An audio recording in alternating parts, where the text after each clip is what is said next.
Senhor presidente, senhores deputados e deputadas, nós temos às mãos o projeto de lei número 229, 2015, de autoria do deputado Enivaldo dos Anjos, que dispõe sobre a obrigatoriedade de auditorias trimestrais nos aparelhos utilizados para escuta telefônica.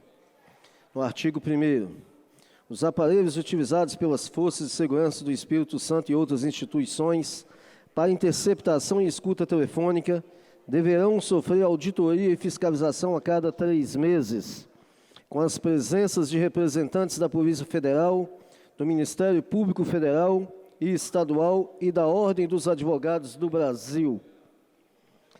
Esse projeto foi protocolizado nessa casa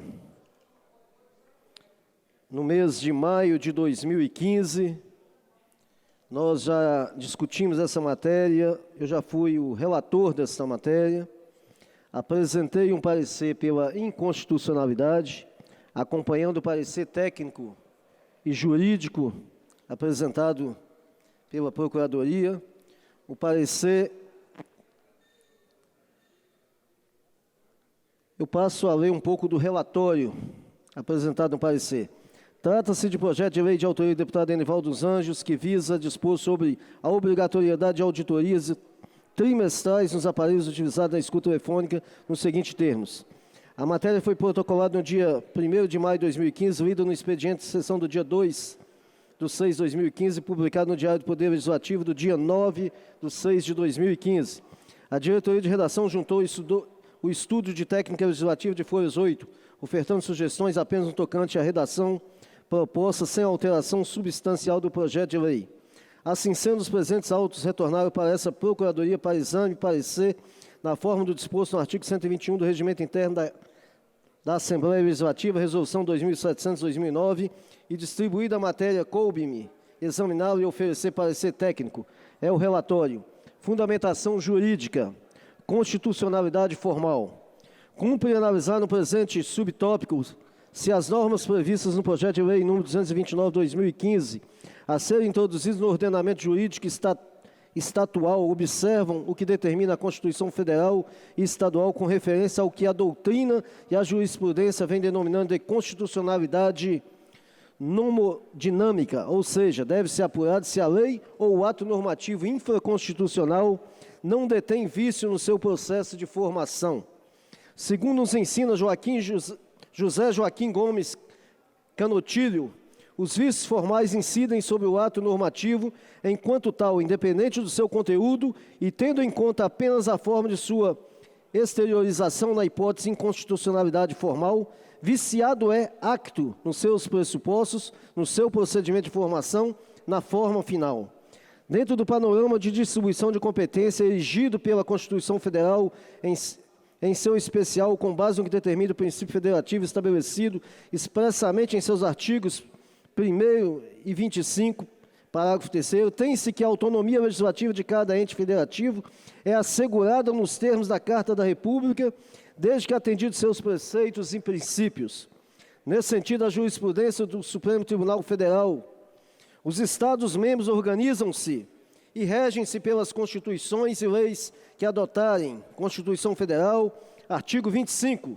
Submetendo-se, no entanto, quanto ao exercício dessa prerrogativa institucional, essencialmente limitada em sua extensão, aos condicionamentos normativos impostos pela Constituição Federal, pois é nessa que reside o núcleo de emanação e de restrição que informe da substância ao poder constituinte decorrente que a Lei Fundamental da República confere a essas unidades regionais da Federação. Doutrina precedentes, original sem grifo. Conclui-se do exposto que a República Federativa do Brasil adota o modelo federativo em que é impreterível que haja simetria entre o que determina a Constituição Federal e a Constituição Estadual. Volto a ler. Conclui-se do exposto que a República Federativa do Brasil adota um modelo federativo em que é imprescindível, impreterível, que haja simetria entre o que determina a Constituição Federal e a Constituição Estadual.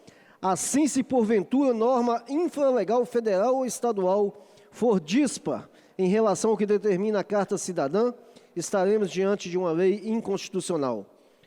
A Constituição Federal estabelece no inciso 12 do artigo 5º que todos são iguais perante a lei, sem distinção de qualquer natureza, garantindo-se aos brasileiros e aos estrangeiros residentes no país a inviolabilidade do direito à vida, à liberdade, à igualdade, à segurança e à propriedade nos termos seguintes: é inviolável o sigilo da correspondência e das comunicações telegráficas, de dados e das comunicações telefônicas, salvo no último caso, por ordem judicial, nas hipóteses e na forma que a lei estabelecer para fins de investigação criminal ou instrução processual. Nota-se, portanto, que a possibilidade de interceptação e escutas telefônicas, deputado Sérgio Majeski, somente é autorizada pela Constituição Federal em casos de investigação criminal ou instrução processual penal, não podendo, deputado Marcelo Santos, o legislador infraconstitucional ampliar o espectro normativo nesse tocante. Assim sendo, a União editou a Lei Federal 9.296, de 1996, de 24 de junho de 1996, que regulamenta o referido inciso, parte final do artigo 5º da Constituição Federal, prevendo especificamente em seu bojo a fiscalização seja da medida, dos aparelhos, mecanismos, modo e duração há de ser efetuada pelo próprio juiz expedidor da ordem, pelo Ministério Público e pela autoridade policial competente. Assim sendo, conclui-se inexoravelmente que a matéria atine ao campo constitucional previsto para o direito penal, se encontra na competência legislativa privativa da União, conforme determina o artigo 22 da Constituição Federal. Não obstante, cabe expor que, a pretexto da mensagem legis do projeto de lei em análise, eventuais abusos cometidos na condução de investigação ou instrução criminal são passíveis apenas de nulidade absoluta dos atos praticados igualmente da sanção prevista no artigo 10 da referida lei federal. A propósito, as resoluções 59/2008 do Conselho Nacional de Justiça e de número 36/2009 do Conselho Nacional do Ministério Público normatizam a atuação judicial, ministerial e policial na seara administrativa em relação aos casos de interceptação telefônica, adotando mecanismos de controle rígidos para o deferimento, sigilo, acesso, manuseio e manutenção dos dados coletados, garantindo assim a auditoria e fiscalização das interceptações telefônicas autorizadas por meio de ordem judicial expressa e fundamentada. Esse parágrafo aqui deixa muito claro de que as instituições, no uso das suas prerrogativas devidamente autorizadas por ordem judicial, elas também devem e adotam mecanismos de controle, e que qualquer ato que fuja a esses mecanismos, nós já temos recursos jurídicos suficientes e dentro dos poderes, recursos administrativos para que tais práticas sejam coibidas. Assim sendo, em que pese a nobre iniciativa do excelentíssimo deputado estadual Enivaldo dos Anjos, por entender conter vício insanável de inconstitucionalidade formal, recomendo que o presente projeto de lei receba parecer desfavorável em relação ao disposto em todos os seus artigos. Por vislumbrar a inconstitucionalidade formal integral da presente proposição legislativa, resta prejudicada a análise dos demais aspectos intrínsecos ao parecer técnico legislativo nos termos que estabelece o parágrafo 5º do artigo 9º do ato da mesa número 2517/2008, que estabelece as normas de organização e funcionamento da Procuradoria-Geral da Assembleia Legislativa do Estado do Espírito Santo. Conclusão: ante todo o exposto, opino pela inconstitucionalidade do projeto de lei número 229, de autoria do deputado Enivaldo dos Anjos, pelos fundamentos acima expostos. Esse parecer foi elaborado pelo procurador da Assembleia Legislativa, doutor Eduardo Rocha Lemos, foi acompanhado por mim, enquanto relator dessa matéria, dando parecer pela inconstitucionalidade, o deputado Enivaldo dos Anjos, a despeito de novidade jurídica aqui nessa casa que permitiu a discussão do contraditório, ele requereu que a matéria fosse retirada de pauta e submetida ao contraditório que ele apresentou. Se me permitam, eu vou ler. O contraditório apresentado pelo deputado Enivaldo dos Anjos. Trata-se de análise do teor do parecer da Comissão de Constituição e Justiça, lançado no bojo da tramitação do projeto de lei 229/2015. Com efeito, sustenta o parecer a existência de vício de inconstitucionalidade formal na proposição, haja vista a suposta violação à competência privativa da União em legislar sobre direito penal, a teor do artigo 22 da Constituição Federal. Ocorre, todavia, que a proposição legislativa em tramitação não pode ser considerada uma norma de natureza penal, notadamente por não tipificar crime algum, tampouco fixar a pena. Em verdade, a proposta reforça a possibilidade de fiscalização por meio de instituições sólidas e constituídas sobre os equipamentos porventura utilizados pelo Estado do Espírito Santo na realização de interceptações telefônicas, em reforço à normatização já existente.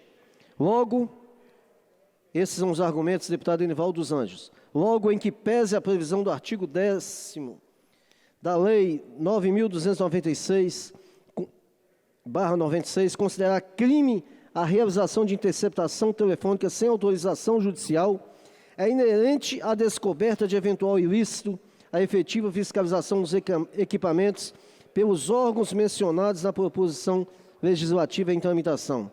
Não prospera, portanto, na opinião do deputado Enivaldo dos Anjos, o indicativo de inconstitucionalidade da PEC em tramitação.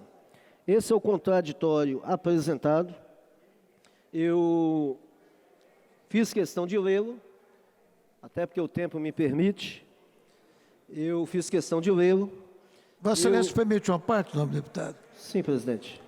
No projeto do ilustre deputado Enivaldo dos Anjos, que dispõe sobre auditorias, é apenas para conferir se as autoridades estão procedendo a escutas telefônicas dentro da lei. Não proíbe que se continue com essa fiscalização. Vou dar um exemplo a Vossa Excelência.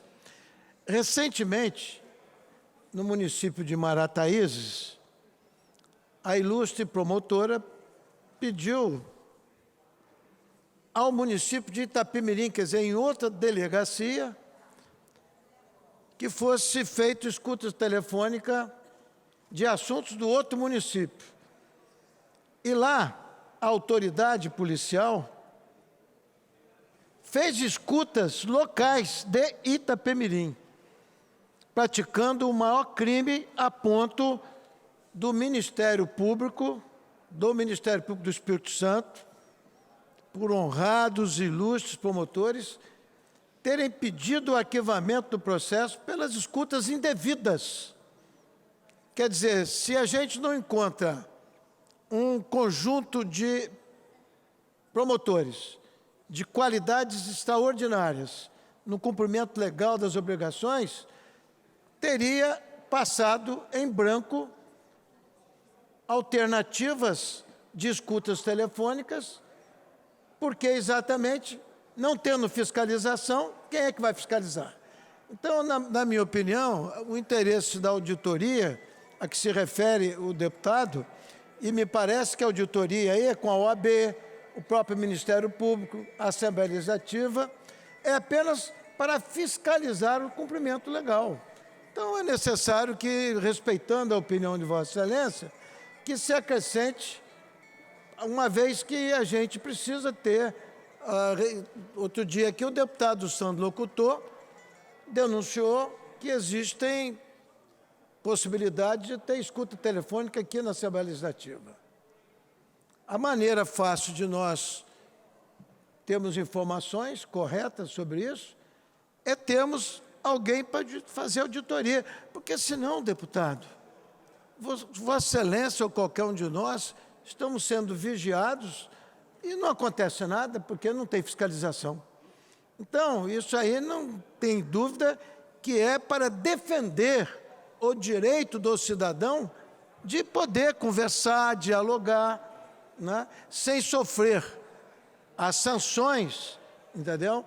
As sanções de estar sendo colocado nas mãos de poucos a vida particular de cada um.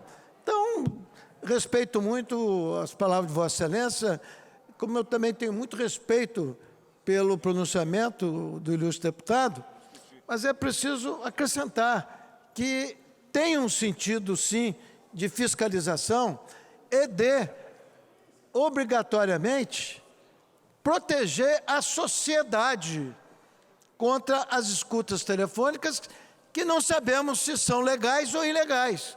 O que o deputado Enivaldo coloca nesse projeto é exatamente auditoria para saber se são legais ou não são. Simplesmente isso. Obrigado a Vossa Excelência.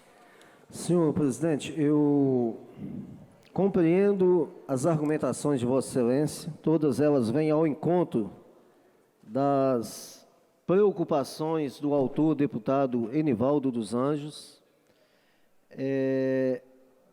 Eu acho que tem um grande benefício ao propor essa matéria. O deputado traz esse assunto à discussão. Essa é uma realidade que nós temos em nosso país, de muitas escutas que são clandestinas.